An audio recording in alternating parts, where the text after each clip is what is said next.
পশ্চিমবাংলার মানুষ কিন্তু এখন অন্নপূর্ণা যোজনার জন্য এমনিতেই পাগল হয়ে রয়েছে। মানুষের মাথা কাজ করছে না যে কি হবে কি হবে, কে টাকা পাবে কে টাকা পাবে না, কবেই বা টাকা পাবে। আর তার মধ্যে সরকার কিন্তু এক নতুন ঘোষণা করেছে যে জন্ম সার্টিফিকেট নিয়ে। জন্ম সার্টিফিকেট নিয়ে কি বলেছে সরকার জানেন? বলেছে যে হাতে লেখা জন্ম সার্টিফিকেট আর নয়। পুর এবং নগর উন্নয়ন মন্ত্রী মাননীয় অগ্নিমিত্রা পাল তিনি কিন্তু একদম জানিয়ে দিয়েছে যে হাতের লেখা জন্ম সার্টিফিকেট আর চলবে না। এবার কিন্তু ডিজিটাল জন্ম সার্টিফিকেট সবাইকে ব্যবহার করতে হবে। এই ডিজিটাল জন্ম সার্টিফিকেটে কিন্তু তোমার হচ্ছে কিউআর কোড থাকবে। এই কিউআর কোড স্ক্যান করে কিন্তু সমস্ত জায়গায় কাজ হবে। তো ঠিক আছে, এটা তো আমার কোনো রকম কোনো আপত্তি নেই। যুগের সঙ্গে সঙ্গে সবাইকে তাল মিলিয়ে চলতে হবে। এখন সবকিছু ডিজিটাল, তাই ডিজিটালভাবে সমস্ত রকম কাজকর্ম হবে। এটা তো আমাদেরই ভালো, তাতে জালিয়াতি কম হবে। কিন্তু আমার কাছে কথা হচ্ছে, যাদের হাতে লেখা জন্ম সার্টিফিকেট আছে বা আজ থেকে যাদের 20 বছর 30 বছর 50 বছর আগে জন্ম, সেই সময় তো ইন্টারনেট ছিল না।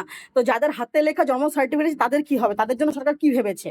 যে সরকার আমাদের জন্য কি ভেবেছে যে আমাদের কি হবে কি হবে, আমাদের সার্টিফিকেটটাকে আমরা কোনো রকম ভাবে ওটাকে অনলাইনে বানিয়ে নিতে পারবো নাকি, সেই সমস্ত কিন্তু খলসা করে কিছু বলা হয়নি। বলা হয়েছে যে হাতে লেখা বার্থ সার্টিফিকেট আর নয়, এবার থেকে ডিজিটাল সার্টিফিকেট ব্যবহার করতে হবে।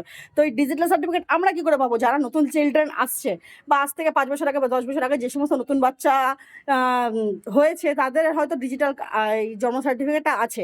তো আমরা কি করব যাদের আমাদের নেই? আমরা তারা কিভাবে পাবো? সরকার যদি এটা একটু খলসা করে বলে দেয়, তাহলে আমার মনে হয় আমার সঙ্গে সঙ্গে আপনাদের সবারও ওটা কাজে আসবে। কারণ কি, আমি তো একা নয়, আমার মতন এরকম আপনারা অনেকেই রয়েছেন যাদের কিন্তু হাতে লেখা জন্ম সার্টিফিকেটই আছে। তাই তাদের কথা সরকারকে ভেবে কিন্তু নতুন করে জানিয়ে দিতে হবে যে আমাদের জন্য সরকার কি ব্যবস্থা রেখেছে এবং আমরা কি করতে পারি। আর এই ভিডিওটা একটু সবাই বেশি বেশি করে শেয়ার করে দেবেন, কারণ কি সবাইকেই খোঁজটা রাখতে হবে যে কিভাবে আমাদের সমাধান হতে পারে। তাই ভিডিওটা ভালো লাগলে অবশ্যই লাইক কমেন্ট শেয়ার করে ভিডিওটা জনসাথে সবাই একটু বেশি বেশি করে শেয়ার করে দেবেন। আর এরকম ইন্টারেস্টিং ধরনের ভিডিও পাওয়ার জন্য অবশ্যই আমাকে ফলো করার পাশে থাকবেন।